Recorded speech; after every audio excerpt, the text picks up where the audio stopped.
Welcome to Two Tipsy Plants, the podcast where we talk plants. And drink booze. My name is Sasha. We kind of grew into each other this time around, you know? Not my name is Sasha and my name is Sasha. My name is Sasha. All right. This episode is special. Well, we thought we'll make... Very spontaneous as well. Yeah, actually, it's quite spontaneous, yes. And we will try to do a video podcast this time around. Yeah, let's see how many fuck-ups we will do this time. Yeah, let's see how... I might give up, like, you know, in the middle of editing. I'll be like, no, screw this, I'm not doing video, but we'll try our best. But, yes, because this episode is coming up right before Halloween, or on Halloween, I can't remember. Monday... Can't remember. Anyway, it's coming out around that time of the season. So we thought we'll make an episode about creepy plants. If you haven't picked up on that yet. Yeah. Creepy plants and superstitious plants and just everything creepy and plant world and Halloween related, call it that way, and witchcraft actually. But, I mean, doesn't matter what topic we are talking about. Yeah. Yeah. Yeah. Wine always comes first. Once again, welcome to our journey through the fascinating world of plants and their connection to Halloween. And booze. And booze. So today is going to be different because it wasn't me who was buying the bottle of wine. So Sasha, okay, what do we drink today? I don't know. It's fine, Today is a worry. lucky pick because we have a stash of wine hidden and I was just like, oh, Max, can you grab some wine? And he's like, oh yeah, sure. And he grabbed 2 whites that are not chilled, so we will have to... It's a spooky white. Yeah, we will have to... It's a spooky warm white, but it's fine. The wine today is Satyr from Hawke's Bay. The paddock, I assume, is Kereru, and the grape is Chardonnay. Vintage Kereru 2022. All right. It's elegantly expressed on the nose with apricots, figs, lemon peel, and nougat characters with a hint of oatmeal complexity. At least that's what it says on the website. Wine is wine today. Today is also a Monday. We are recording on Monday because it is Labor Day in New Zealand, so it's a day off. So yeah, everybody else is laboring and we're drinking. Hey, you did go to a sale, didn't you? Garage sale. Garage yes. sale, yeah. And I came back from Hamner Springs. We had a really nice time away. So It yeah. was nice. I don't think I'm going to be able to pass it to you. No, So. don't burn yourself, please. Yes, I have a ring of fire protecting from me, I guess. Yep. Okay, let's sniff this one up. I mean, it smells like Chardonnay. Smells like Chardonnay. Slightly buttery. I would have preferred it a little bit cooler, but it's actually not too bad. I thought it would be Mm. a bit more I think I like disgusting this one. because it's not cool. But yeah, I can see the apricots, the Mhm. figs. Nougat? Not really. No, it's very apricot, definitely. And it's buttery, like it's not super... It's not like super buttery Yeah. like your buttery Chardonnays. It has like slight amount of oiliness. butter. Oiliness to it. All right, so let's dive. Did you see my little pumpkin that I I've brought? seen your little pumpkin. It's really cute. I do not have any Halloween decorations just because we don't really celebrate Halloween. We just sometimes dress up and, you know, have a party. But I have a little pumpkin, And a do you glass pumpkin, so yes. And do you happen to know why pumpkins are associated with Halloween? No, can you tell me why? I don't know. Am I up to it? Sure. Let me just put my glasses on. So yeah, pumpkins, to begin with, during your research, where most of the myth came from for you? What do you mean? Like, most of the plants are connected to some kind of mythology. Well, mine are kind of random. A lot of my plants are about witchcraft, but some of them are just sort of superstitions about plants. So when it comes from witchcraft, which country is the most mentioned? So mostly it's pagan witchcraft. Which is originating from I don't know. druidship. I don't know. I don't Yeah, know. it's Celtic origin, Yeah. same as the Halloween. The history, yep. So Irish. Thank you, Irish people, for Halloween that we are celebrating now. So tell me, because I don't know why, but in my head, I remember something about pumpkins being like originally the carvings on the pumpkins were done to ward off evil. Yep, that's Is what that correct? Yep, Yeah, that's what okay. I'm trying to get into. Okay. So yeah, the carved pumpkins, also called jack-o'-lanterns, and the history of jack-o'-lanterns is associated with Halloween, is rooted in Irish myths about Stingy Jack. According to the legends, Jack outwitted the devil, and for his own benefit. And when he died, neither God nor devil wanted to just slide. Sasha, roll sleight of hand. Okay, I roll, I don't know, D15. Natural one. Yeah, natural one, definitely. It's So, yeah, fine. Life is fine. Everything is fine. I rolled natural one. Sorry. So yeah, Jack outwitted the devil, and for his own benefit. But when he died, neither God nor devil wanted to accept him to their realms, so he was doomed to be stuck on Earth. roam the earth Okay. for eternity. Yeah. To ward off his spirits,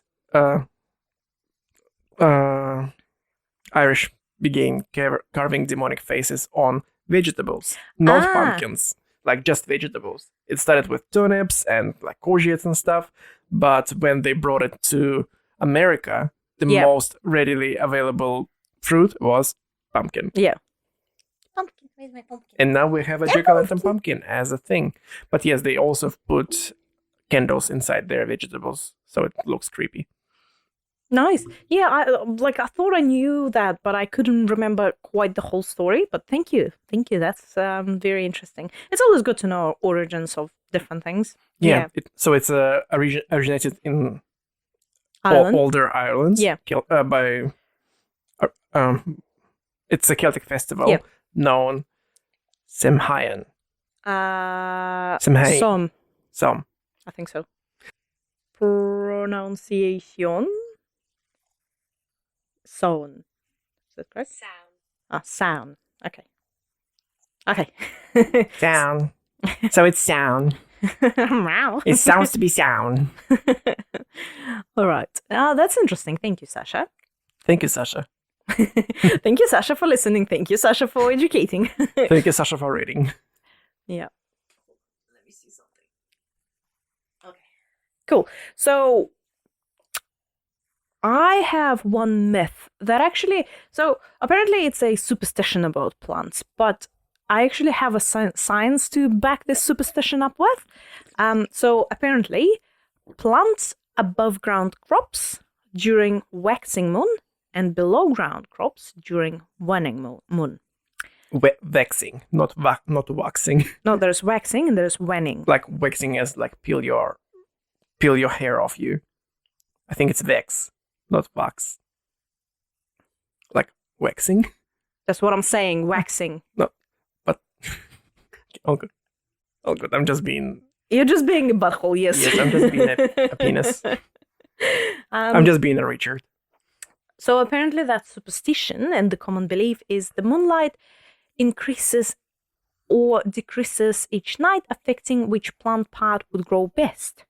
So increasing moonlight, a waxing moon, was believed to encourage the tomatoes, winter squashes, cucumbers, corn, and peppers, and decreasing moonlight, a waning moon, was believed to encourage growth of bulbs, tubers, and pretty much everything that grows underground. There is actually a scientific thing to back this up with. So you know how full moon draws water to it, and you obviously... are stealing my episode.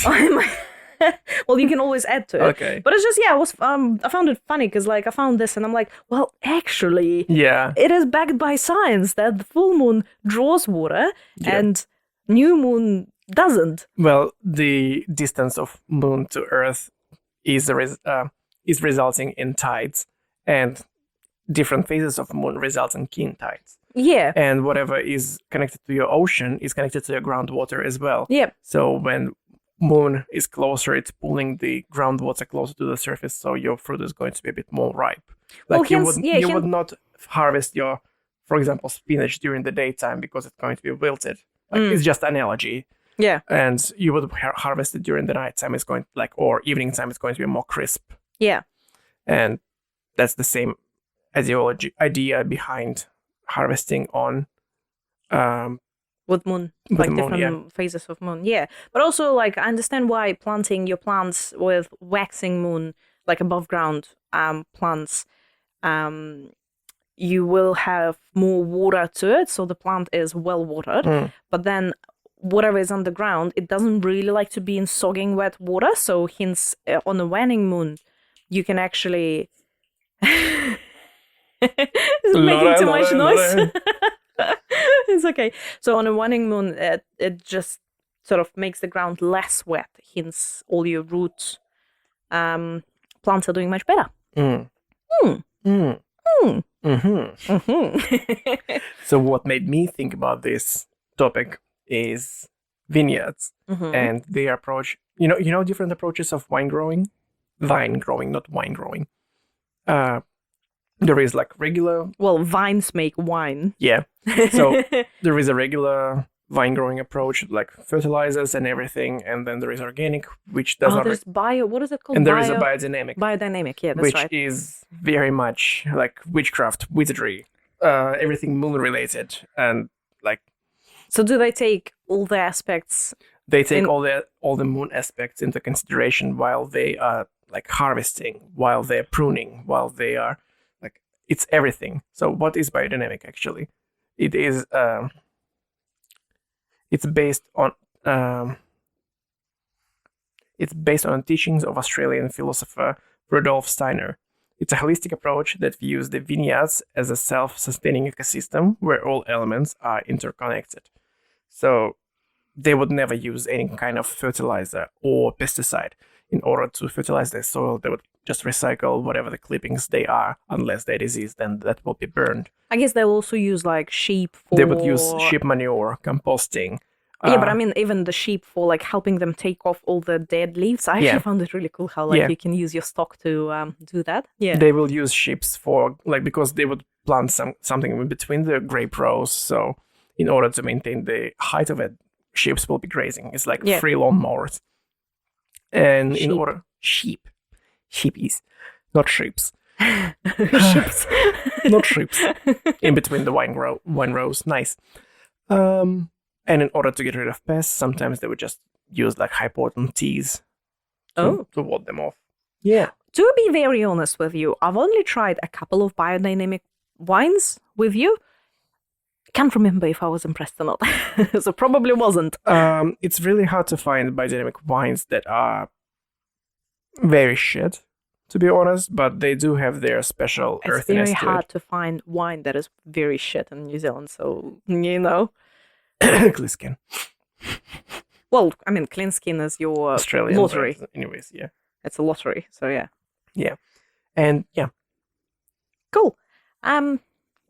That's interesting. So I guess that's not really witchcraft, but it is kind of witchcraft with plants and the wine, which is very appropriate for the topic, Sasha. Because, like, did you want to add anything before I go into the lunar cycles? Ooh, no, but you can, go ahead. So so main thing that they're using is lunar cycles, and during the planting and harvest, they do planting and harvesting. When scratch that, biodynamic farmers and winemakers pay close attention to the phases of the moon when planting and harvesting. The lunar calendar is divided into 4 main phases, which are new moon, first quarter, full moon, and last quarter. So each phase is believed to have specific impacts on plant growth and vitality. For example, some practitioners prefer to plant during the new moon and harvest during the full moon for optimal results. Supercharged grape wines. There are also different concepts like root day and fruit day and bud day. And so what are those? in dynamic farming, the lunar calendar is further divided into root days and fruit days. Mm-hmm. Root days are considered ideal for activities that involve the plant's underground part, such as pruning and fertilizing. So I'm assuming that is done on a waning moon as well, like a decreasing moon. Okay. Yep. And the fruit days, on the other hand, are believed to enhance the growth of and development of the above ground parts of the plant, like grapes themselves. Also, that's when they will host most of the events for wine tasting, because it is thought to make the wine taste better for some reason. So yeah, if you want to try your wines and like go there on the full moon. If you want to try your wines and be like very snobby about it, do the fruit day or the bud day, flower day. That's interesting. Yeah. It's a witchcraft in real life, I guess, with wine. Yeah. Cool. Is that it? I mean, new moon says that it promotes the seed activation and energy accumulation. New moon. And the full moon is promoting maximized ripening and energetic culmination. Whatever that is. Well, I guess, yeah. I mean, full moon is always associated with the full energy, and new moon is always associated with new beginnings and low energy and stuff. Interesting. Okay, interesting. Let's get out of the witchcraft into the other type of witchcraft. Exactly, yeah. So, I mean, one of the things that I found is apparently planting peppers, like hot peppers, when you are mad will make the peppers hotter. When you are mad. Yeah, when you're like actually angry. Oh. It's like Red hot do you know what I imagine? Like, you know how in The Sims, the game, when they're angry, like they do something, they like stomp and stuff. And I imagine a person planting their peppers the same way. They're like, you know, like blabbering to themselves. And I angry. just imagine the witch just throwing, instead of potions, she's throwing seeds into the ground. You bastard! Yeah, didn't find any like backing to that, but it's just a fun idea. Yeah. A couple of unlucky plants. So one of them is Ajuga reptans. Do you know what Ajuga is? It's a ground covering plant. It grows in New Zealand as well. Like we use it in landscaping a lot. And it spreads like strawberries pretty much. Suckers. Okay. Yeah, like it does the whatever you call them. Suckers. Yeah. It's also called buggle. Apparently it's also known as baby rattle or carpenter's herb. It's a ground covering plant, and it actually loves both the sun and the shade. So apparently one of the tales is that if you take these flowers into your house, it may cause a fire. How? Why? No idea. So if you guys have Ajuga growing outside, do not bring it into the house because it might cause a fire. Just like Sasha almost did it earlier today with dropping the camera on the candles, almost. Thank you for throwing me under the bus / onto the candle. Did you bring Ajuga into the house? I brought myself. I'm worse. Yeah. Do you have other plants? Because I've got quite a few as well. Shall we cover sage? Okay, you go. Did you do sage? No, I didn't actually. Yeah, it's just like very typical. You see it in every witchcraft movie and in every sense shop. Well, incense shop. Exorcism also. Every exorcism movie, every chakra cleansing experience is going to have white sage, which is Salvia officinalis, which has cleansing and purifying.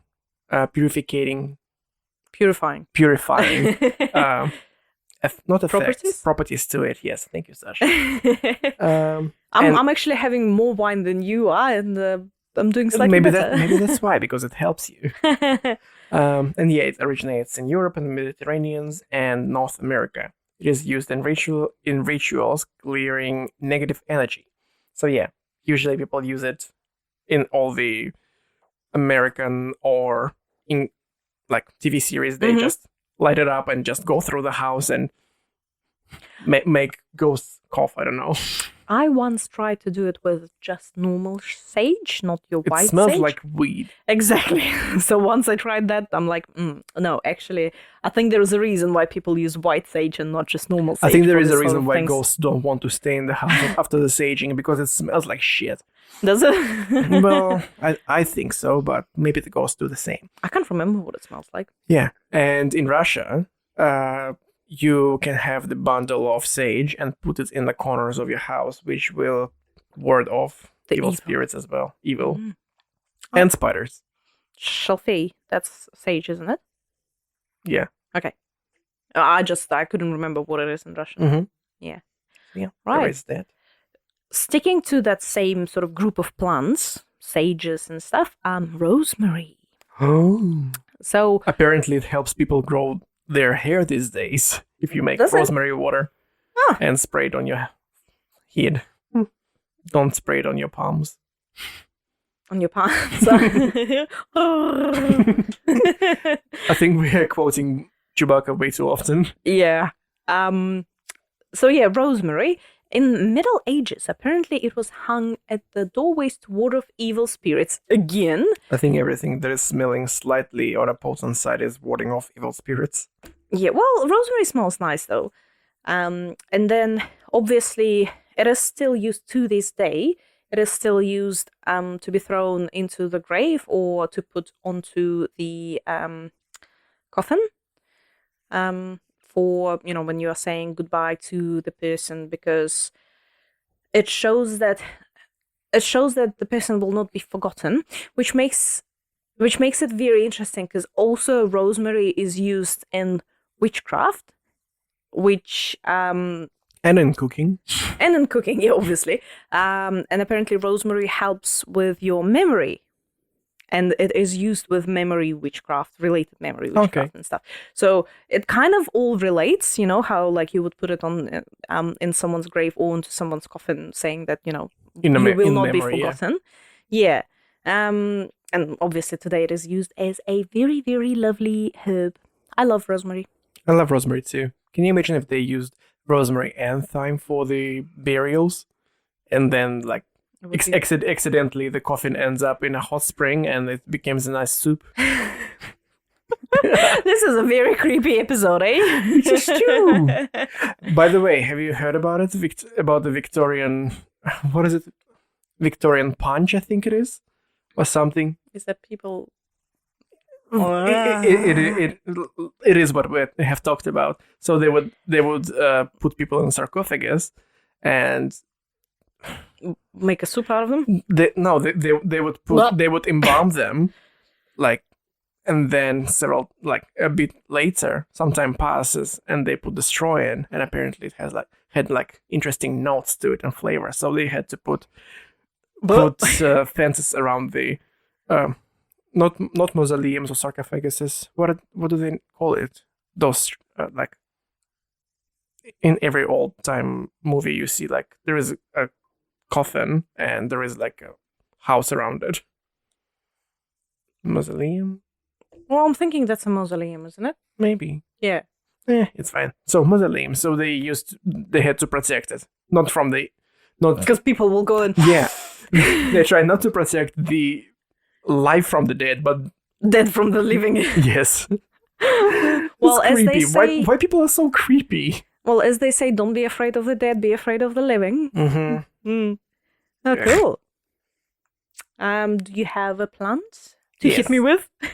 Hit me with your best plant. Hit me, baby, with your plant. I have the witch's drug, which is henbane. Sasha, ketchup. It is a plant with hallucinogenic properties that have both fascinated and terrified people for centuries. Hence, been scientifically known as the Sorry. Hyoscyamus niger, not the other one. And it's a member of the nightshades family, which contains potent alkaloids, including hyoscine, hyoscyamine, and atropine. Refer back to our previous episode. Plants that are toxic to your pets. Even though, well, I mean, nightshades can be toxic to people as well. So yeah, we did dip into that quite a bit in our previous episode. Yeah. Yeah, and these compounds can induce powerful hallucinations as well, which is fun. Great. And witchcraft, it was used by witches in witchcraft and flying ointments as well. Flying ointments. Hallucinogenic flying ointments. Fair enough. Fair. Yep. Yeah, historical use of that is through the witchcraft, creating flying ointments that will send shivers down your spine. From spiritual journeys to the sinister purposes, the plant's dark side is a matter of concern. Yeah, just be careful with the henbane. It's quite toxic and poisonous. So yeah, there is that. Well, another thing about witches flying on their brooms. Did you see that video recently? Thank you. On the... Sorry, I'm just like sitting here hinting on Sasha. Yeah. Give me some more wine. What video? There was like a quick reaction of, like, on TikTok, I think it was, to someone flying a broom. No, like why it was called riding, like why women were demonized, and were called witches because they were actually caught riding a broom. Hint, hint, wink, wink. Oh. Is that one of those cheeky jokes? Yeah, so they were riding a broom and obviously they were possessed, so they had to be burned. Well, yeah. Didn't women have like hysterias and stuff that needed to be cured? And all that? Their clitoris had to be cut off in order to cure the hysteria. Beautiful. Damn medieval times. Yeah, it doesn't matter if your man cannot, if your man cannot please you, even if it makes you ride the broom. Great. Actually, speaking of women and witchcraft and all of that, and riding brooms, yeah. Parsley. I've got parsley next on my list. Petroselinum crispum. Made it sound like I actually meant to make it sound like that. Apparently, did you know that it was known as devil's herb as well? For me, it is. I really hate do you parsley. not like parsley? No. Oh. Do you like coriander? No. Oh. Okay, you're one of those people. It tastes like soap. I actually like coriander. To me, mango tastes like soap. Well, I think that depends on the variety of mango that you're eating. Possibly, yeah. Like, I don't mind mango flavored things, but I don't like the fruit itself. Right. So, parsley. Superstition had it that its seeds took too long to germinate because they had to go to the devil and back 9 times before sprouting. I actually don't know. Do parsley seeds take that long to germinate? I've never tried to grow it from seed. Yeah. So apparently only women were supposed to plant parsley seeds. They're the most patient ones. And only when the parish church bells were ringing. So you couldn't plant it when the bells were not ringing. Many shunned it altogether, the parsley. However, believing to sow it was to invite death into the family before the end of the year. Shun the non-believer.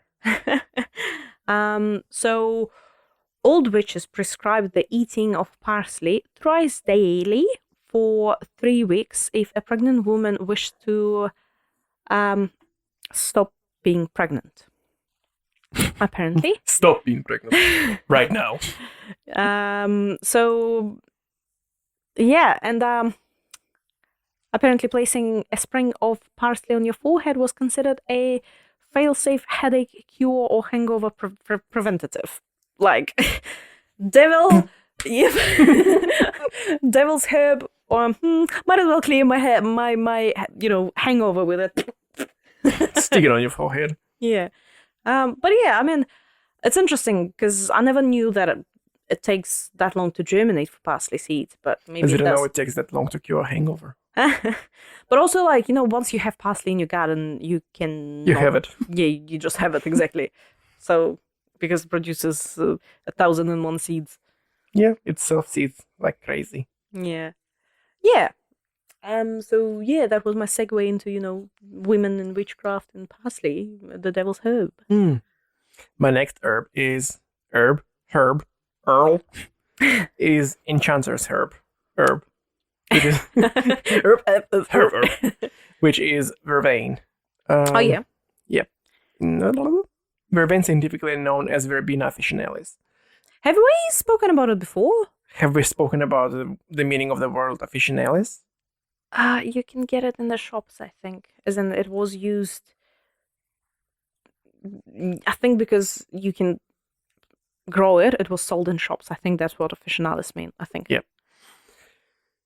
Yeah, but I think we've spoken about verbena officinalis before. we have talked Was it the about Harry it, like, Potter episode? Oh, not Harry Potter, but the plants in mythology. in pop culture. Yeah, I'm sure we have talked about verbena in at least 3 episodes. All right. It appears quite often. Yeah. It has. So Verbena officinalis has enchanted civilizations for centuries. Its story begins with ancient Egyptians, Greeks, Romans, and Celtic Druids who revered it for its mystical properties. I need to breathe sometimes. Breathe, Sasha, breathe. I know it's a spooky episode, but it doesn't mean that somebody has to die. Bavarian's primary role was to protect believers against evil spells, negative elegies. It was used to purify sacred places such as altars, ceremonial implements, temples, and private dwellings. You sound like you're running. Well, I think we're just burning off all the oxygen with all the candles. I can open the window if you're too hot. No, I'm fine. I'm fine. I'm burning in hell, but I'm fine. I'm just preparing myself. Yeah, there is that. So yeah, similar to sage. Yeah. I do have quite a few plans, but I thought that maybe we'll keep this episode relatively short, and then we'll open the discussion and keep it. And then we will open the window. I can open the window if you want. No, it's fine. I'm just pulling the leg, and obviously a table. But anyway, so I'll talk about one last plant, and then if you want, you can cover another one, and then we'll just open the discussion and talk about a couple of things without actually the script. Not the script, but the research. So, hawthorn, which is a tree. Actually, there are a lot of sacred trees in mythology, witchcraft. Oak. Oaks, birches, beeches. Like, there are so many. Sacred bitches. Bitches, yeah. So hawthorn, Crataegus laevigata, is a tree which is native to Western and Central Europe, from Great Britain to Spain and Czech Republic and Hungary. So hawthorn is regarded as a magical tree throughout the Western Europe. It usually is associated with love and heart and lust. Its flowers believed to have aphrodisiac aroma. Please do not eat any flowers because I don't know if they're edible or not. So all leaves, flowers, and berries were used as a tonic to benefit circulation and regulation of blood pressure, making hawthorn associated with heart medicinal properties and magical properties as well. Excuse me. So hawthorn also is considered as a portal tree. Hawthorn? Hawthorn. Hawthorn. Apparently, if it grows alongside an oak and an ash, it is believed to be sacred to fairies. Sacred tree or to open a portal into the fairy realm. Yes, exactly. You've actually read my script, believe it or not. Or have you done research on it as well? No. So yeah, it's played a big part for fairies of Beltane. And to sleep under a hawthorn tree at Beltane was to gain entrance to the fairy realm. Beltane is one of the festivals and celebrations of the year as well. Beltane is one of the quests in Baldur's Gate. Sounds like it. No, it's not. Oh. She almost believed me. Yeah, almost did. You freaking, yeah, I'm too gullible, I guess. So yeah. And hawthorn bark and berries are used in love spells and potions. I just now remembered, probably Rosemary speaking, but Okay, sorry, it took me a while. You need to have some rosemary too. Back in ancient Rome, they used to have a tree that produced flowers that were edible, and they were used for... Opening portals as well? No. They were used as preventing pregnancies. So... I can't remember the name of it, but yeah. Yeah, I think they recently found it again. So they used to just have, like, it took a seed, and there was no hormonal effects on the person or anything. And it's cool that people used to use actual nature to help them with that. And well, I guess in Roman orgies and Greek orgies, you had to find something that helps with that. Well, I mean, also, we covered it before, but like the actual contraceptive pill. Thank you, contraceptive. I was trying to find the word.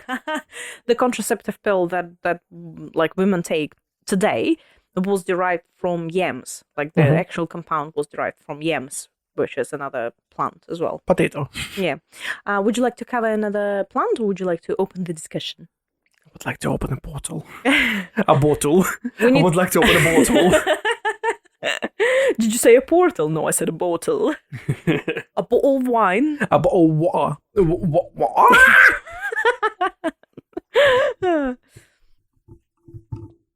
Okay. My magic wand is unstable. Yeah, you need pills for that. Right. So opening up the discussion, I mean. Yes, open the discussion. I have two topics, I guess, to talk about.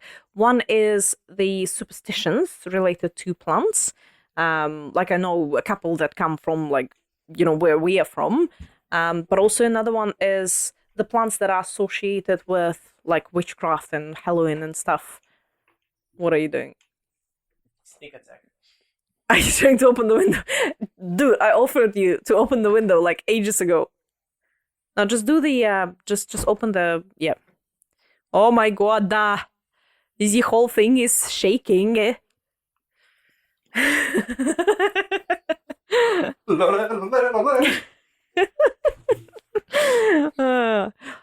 you have some of that sage? No. What I was saying? The superstitions related to plants. So one of them, I mean, it could be new for some people. Some people might know it, but like in Russia, and I'm assuming in a lot of Slavic countries, if you want to give flowers to someone, you shouldn't be giving an even number of flowers to that person because it's an omen of death. Because at funerals, you would usually use an even number of flowers to put on a grave. On the grave, yeah. Like, and it's usually the carnations, isn't it? Mm-hmm. That are used as well. Yeah. What other superstitions can you think of related to plants? You have put me on a spot. Don't plant birch trees in your garden because that will bring tears. Well, I mean, it's kind of backed by science, isn't it? If you have hay fever. Is that an actual thing? Yeah. Oh, I didn't know that. Okay. What about hugging a birch tree? That's just typical Russian thing. Like, oh, I'm gonna go into the forest and hug the birch tree because I love my nation so much. Do you know that hugging trees is actually quite common? Not only, obviously, hugging birches in Russia, but I mean, because, you know, humans always we are always drawn to nature, and hugging trees is a way to feel closer to the nature. Yeah. The other superstition that I could think about is yellow flowers. Like if you gift someone yellow flowers, like you shouldn't be giving yellow flowers to your loved ones, like your partner, because that means that you will break up. It's an omen of breaking up. Oh. Yep. Note to self. But another thing that I wanted to talk about as well is like plants. If you think about any like witchcraft or wizardry movies and plants that are associated with them, it's usually, I'm thinking ivy, because ivy usually, you know, entangles everyone. And to be honest, I see why it's used in witchcraft as a creepy plant, because it's a freaking creepy creeper. And if you have ivy in your garden, it will take over everything. And I mean everything. Your life, your garden, your money, Your kids, your money, your time, your car. and your health, because some of the varieties of ivy is fucking poisonous. But also people with hay fever can be allergic to it because it produces Great. some sort of pollen. Like if you shake it, it's the brown pollen that it produces. Yeah. It has flowers, so. Yeah. I started rewatching Chilling Adventures of Sabrina, Mm-hmm. and in one of the episodes with the demon, like she opened this configuration Yeah. and then released the demon, and she used foxglove to go back to sleep, to go in the sleep and find the demon Yeah. and stuff. And I'm like, because we've covered foxglove. Yeah, she died. Well, she didn't. No. Like, if it was a real life, she's dead. Yeah. Girl is dead. I don't know how much it will take you, because she's like, oh, like you take too much, you'll die. But foxglove is not a cure for insomnia, so No. yeah, I don't think that was interesting. Yeah, that was really interesting, and I was like, I'm like, fact checking, Yeah.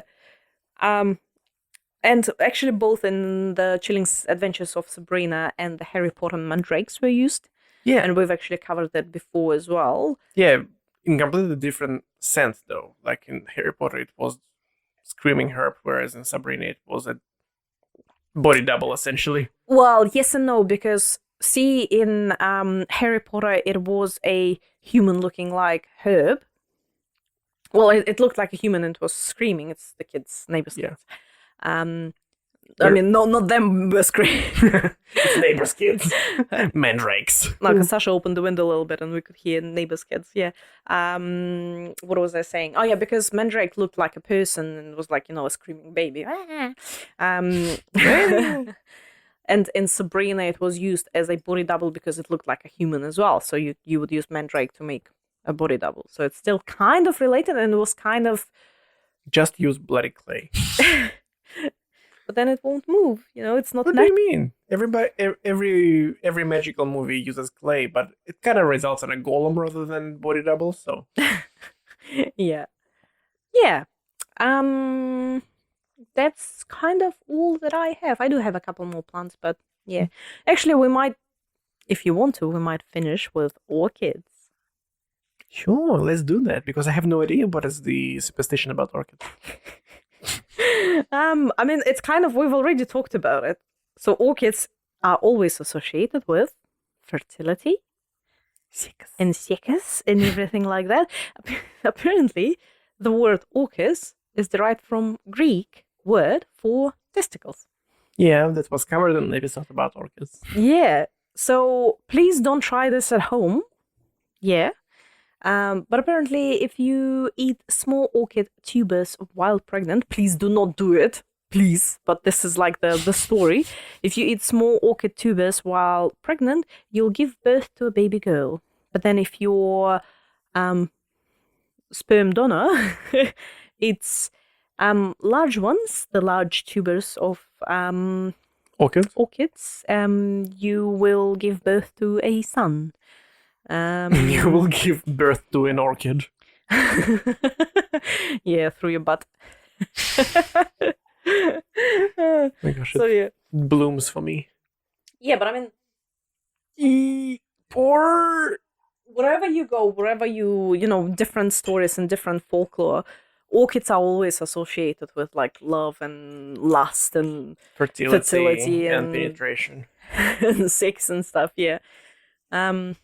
Yeah, and on that arousing note, not very creepy note, I think we might end this creepy plants in Halloween special episode. What do you think? it was quite sporadic, but hey, it was quite spontaneous. Hey, I think as we've well. done well though for a spontaneous episode, didn't we? Yeah. Right. Well, thank you for joining us today. I'm actually trying it without the script. Yeah. Let's see how well I'll do after half a bottle of wine as well.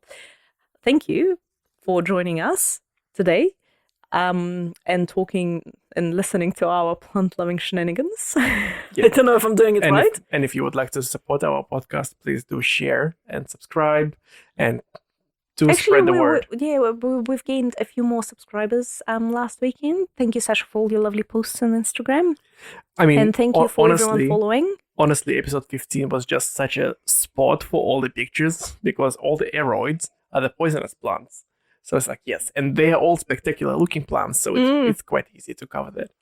Yeah. So yeah, if you want to support, please share, subscribe, and we actually have a Facebook page now as well if you're a bit of an oldie but goodie. Yeah, we'll try to. Well, the only thing you can't share reels to Facebook. You can only share pictures. But yeah, but I mean, yeah, if you feel like following us there, do that, please.